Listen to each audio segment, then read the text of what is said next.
أحمده سبحانه أن هدانا لدين الإسلام আল্লাহর ইবাদত এমন এক নিষ্ঠার সঙ্গে করবে যেন তুমি তাকে দেখছো, আর যদি তুমি তাকে দেখতে না পাও তবে জানবে আল্লাহ তোমাকে দেখছেন। আল্লাহ সুবহানাহু ওয়া তাআলা বলেন, যারা সৎ কাজ করে তাদের জন্য আছে দুনিয়ায় মঙ্গল এবং আখিরাতের আবাস আরো উৎকৃষ্ট, আর মুত্তাকিদের আবাস কতই না উত্তম। দিনের দ্বিতীয় স্তর হলো ঈমান, আর তা হলো মুখে স্বীকার করা, অন্তরে বিশ্বাস করা এবং অঙ্গ প্রত্যঙ্গ দ্বারা আমল করা, যা নেক আমল দ্বারা বৃদ্ধি পায় এবং পাপ কাজের দ্বারা সংকুচিত হয়।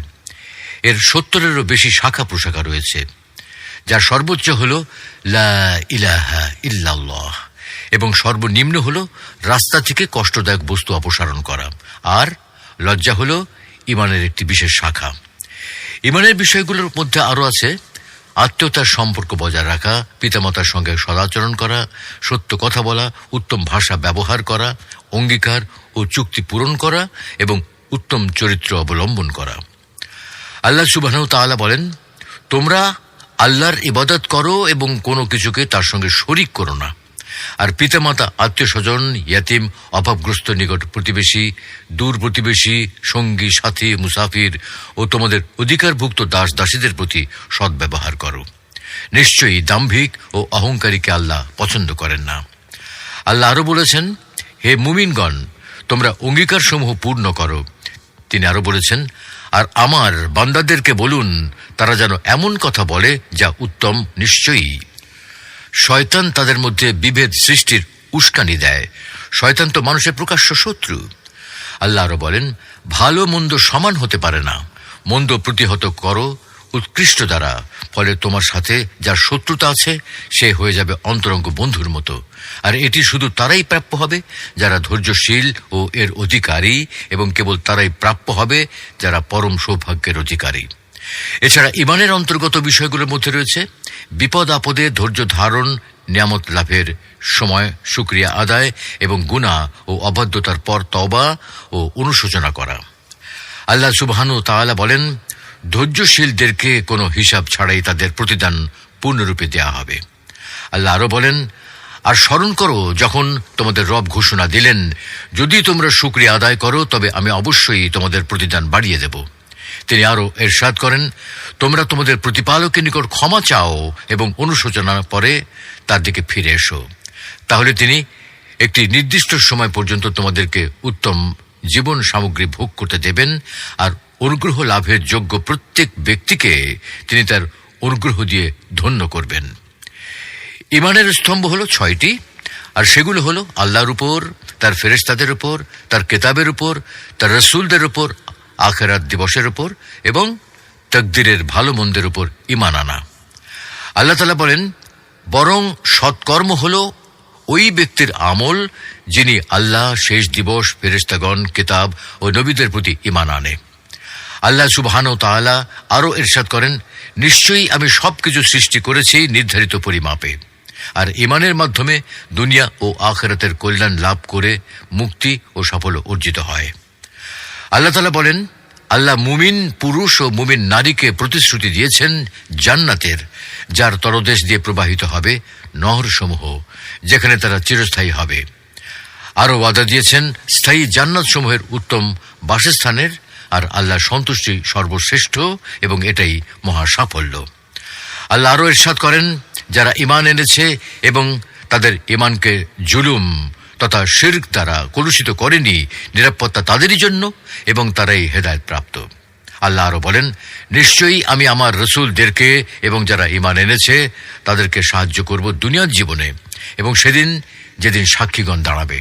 কাজেই আল্লাহর প্রতি ঈমান আনয়ন করার মধ্যে অন্তর্ভুক্ত হয় প্রতিপালক হিসেবে, সৃষ্টিকর্তা হিসেবে, জগতের পরিকল্পনাকারী হিসেবে এবং উত্তম গুণাবলী ও সুন্দর নামের অধিক হিসেবে তার প্রতি ঈমান আনা। তোমাদের রব সেই আল্লাহ যিনি আসমান ও জমিন 6 দিনে সৃষ্টি করেছেন, অতঃপর আরশে উঠেছেন। তিনি দিবসকে রাত্রি দিয়ে ঢেকে দেন এবং সেটি দ্রুত বেগে রাতকে অনুসরণ করে, আর তিনি সূর্য, চন্দ্র ও তারকারাজিকে তার আদেশের অনুগামী হিসেবে সৃষ্টি করেছেন। জেনে রেখো, সৃষ্টি ও কর্তৃত্ব, সৃষ্টি এবং হুকুম শুধু তারই সৃষ্টি, যার হুকুমও তার জগৎসমূহের প্রতিপালক আল্লাহ চিরমহিয়ান। তোমরা তাকে মিনতি ভরে সঙ্গোপনে ডাকো, নিশ্চয়ই তিনি সীমা লঙ্ঘনকারীদের পছন্দ করেন না। আর তোমরা সংশোধনের পর পৃথিবীতে বিশৃঙ্খলা সৃষ্টি করো না, এবং ভয় ও প্রত্যাশা নিয়ে তাকে রাখো, নিশ্চয়ই আল্লাহর রহমত নিকটবর্তী। আমরা সম্মানিত ফেরেশতাদের প্রতি ঈমান আনি। আল্লাহ তাআলা বলেন, আর ফেরেশতাগণ তাদের রবের প্রশংসা সহ তসবিহ পাঠ করে এবং পৃথিবীতে বসবাসকারীদের জন্য ইস্তেগফার করে। আমরা ঈমান আনি আল্লাহর কিতাব সমূহের উপর, যার উপর রয়েছে তাওরাত ও ইনজিল, আর আল্লাহ মহাগ্রন্থ আল কোরআনুল করিমকে পূর্ববর্তী সকল কিতাবের উপর ফয়সালাকারী বানিয়েছেন। আল্লাহ তাআলা আরো বলেন, আল্লাহ ছাড়া কোনো সত্য ইলাহ নেই, তিনি চিরঞ্জীব, সদা বিরাজমান। তিনি আপনার প্রতি সত্য সম্বলিত কিতাব নাজিল করেছেন, যা পূর্ববর্তী কিতাবসমূহকে সত্যায়নকারী। আর তিনি ইতিপূর্বে মানুষের হেদায়েতের জন্য তাওরাত ও ইনজিল নাজিল করেছেন, এবং তিনি ফুরকান তথা সত্য মিথ্যার মধ্যে পার্থক্যকারী মহাগ্রন্থ আল কোরআন নাজিল করেছেন।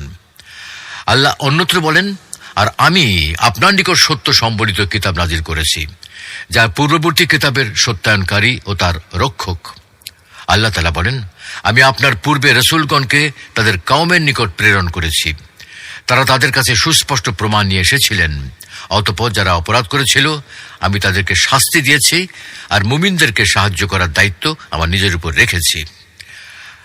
আমরা শেষ দিবস অর্থাৎ কিয়ামত দিবস, প্রতিদান ও হিসাব নিকাশ দিবসের প্রতি এবং এতে থাকা আল্লাহর বন্ধুদের জন্য জান্নাত ও তার শত্রুদের জন্য জাহান্নাম নির্ধারণের বিষয়ে বিশ্বাস রাখি।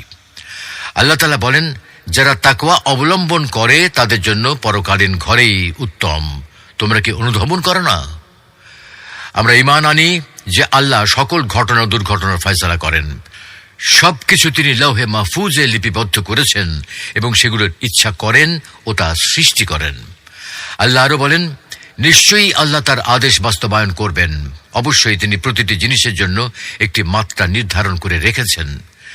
নবী সাল্লাল্লাহু আলাইহি ওয়াসাল্লাম ইসলামকে ব্যাখ্যা করে বলেন, ইসলাম হলো তুমি সাক্ষ্য দেবে যে আল্লাহ ছাড়া কোনো সত্য ইলাহ নেই এবং মুহাম্মদ সাল্লাল্লাহু আলাইহি ওয়াসাল্লাম আল্লাহর রাসূল। আর তুমি সালাত কায়েম করবে, যাকাত প্রদান করবে, রমাদানের সিয়াম পালন করবে এবং সক্ষমতা থাকলে বাইতুল্লাহে হজ করবে। আল্লাহ যখন তোমাকে সক্ষম বানাবে তখন তুমি বাইতুল্লাহে হজ করবে। সুতরাং আল্লাহ ছাড়া কোনো সত্য ইলাহ নেই। এই বাক্যটি অন্তর্ভুক্ত করে একথা বোঝানো হয়েছে, ইবাদত শুধু আল্লাহর হক, এর সামান্য কোনো অংশ আল্লাহ ব্যতীত অন্য কারো জন্য সম্পাদন করা যাবে না, ব্যয় করা যাবে না। যদিও তিনি হন কোনো ফেরেশতা, নবী, রসুল, নেককার বান্দা কিংবা ওলি আউলিয়া, কারো জন্যই ইবাদত ব্যয় করা যাবে না। একমাত্র আল্লাহর জন্য ইবাদত করতে হবে। আল্লাহ তাআলা বলেন, হে মানুষেরা, তোমরা তোমাদের রবের ইবাদত করো, যিনি তোমাদেরকে ও তোমাদের পূর্ববর্তীদেরকে সৃষ্টি করেছেন। আশা করা যায় তোমরা তাকওয়াবান হবে। অন্যত্র আল্লাহ বলেন, আপনি আল্লাহর সাথে আর কাউকে ডাকবেন না, অন্যথায় আপনি শাস্তিপ্রাপ্তদের অন্তর্ভুক্ত হবেন। আল্লাহ তাআলা অন্যত্র বলেন, বলুন হে কিতাবীগণ, তোমরা আমাদের ও তোমাদের মধ্যে একটি অভিন্ন কথায় এসো, একটি অভিন্ন কথায় একমত হও যে আমরা আল্লাহ ছাড়া আর কারো ইবাদত করব না, তার সাথে কাউকে শরীক করব না এবং আল্লাহর পরিবর্তে কেউ কাউকে প্রভু বানাবো না। যদি তারা অসম্মত হয় তাহলে বলুন, তোমরা সাক্ষী থাকো, আমরা মুসলিম।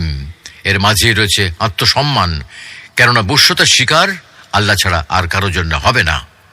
আল্লাহ আরো বলেন, যদি আল্লাহ আপনাকে কোনো ক্ষতির ছোঁয়া লাগান তাহলে তিনি ছাড়া তো আর তো দূর করার কেউ নেই। আর যদি তিনি আপনার কল্যাণ চান তাহলে তার সেই অনুগ্রহ ফিরিয়ে দেওয়ার মতো কেউ নেই। তিনি বান্দাদের মধ্যে যাকে ইচ্ছা কল্যাণ দান করেন, কারণ তিনি ক্ষমাশীল, পরম দয়ালু। আর মুহাম্মদ সাল্লাল্লাহু আলাইহি সাল্লাম হলেন আল্লাহর রাসূল।